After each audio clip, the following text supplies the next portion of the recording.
Depuis 2021, famille nombreuse, la vie en XXL cartonne sur TF1. L'émission suit le quotidien parfois éprouvant de parents qui élèvent plus de 4 enfants.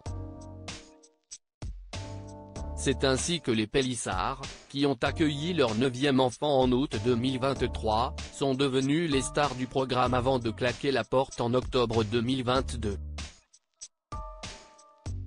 Amandine et Alexandre Pélissard ont dénoncé les conditions de tournage au cours de diverses interviews et annoncé avoir porté plainte contre la production.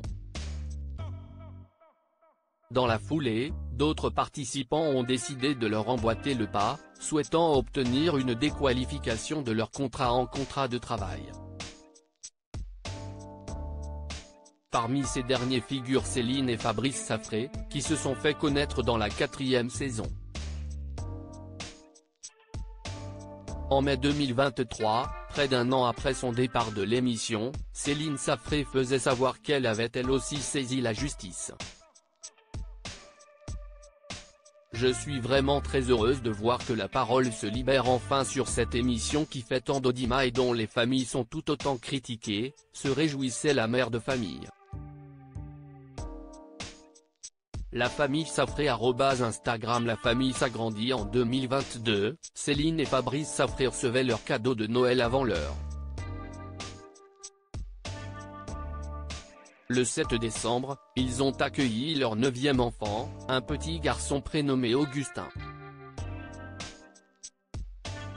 Et alors que le nourrisson vient de fêter son premier anniversaire, il s'apprête déjà à être grand frère.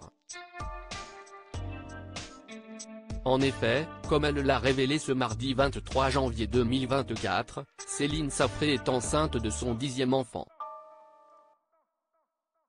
Une heureuse nouvelle pour celle qui a malheureusement fait une fausse couche en août dernier, au bout de 7 semaines de grossesse.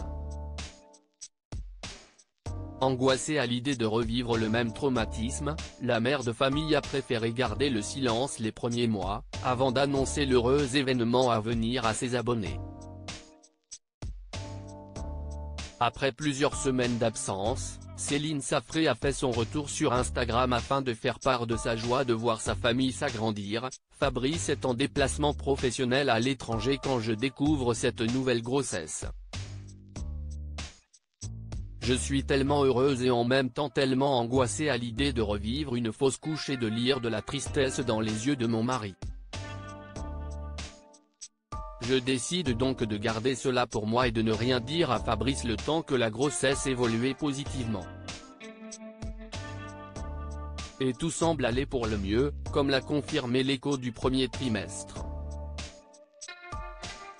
Je peux officiellement dire que bébé 10 est en route pour notre plus grand bonheur, a conclu Céline Safré, à qui l'on souhaite une grossesse sereine.